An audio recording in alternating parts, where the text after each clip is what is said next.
Hi everyone. Welcome to the video tutorial of GreenCloud VPS. In this video, we will show you how to create a new user on macOS.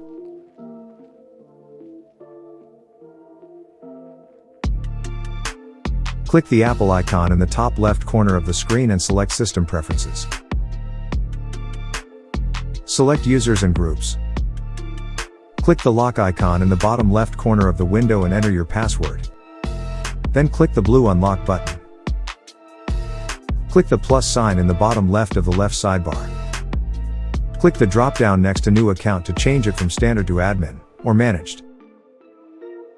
Enter the user's name, account name, as well as the password for the account, twice, and a password hint, if desired. Then click Create User. The new account has been created and you can see it.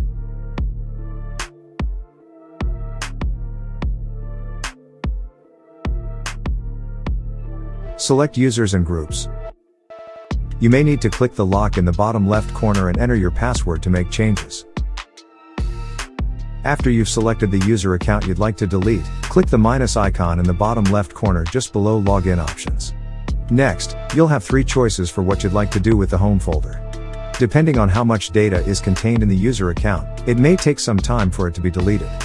That's all we guide you in this video. Hopefully, it will be useful for you. Good luck!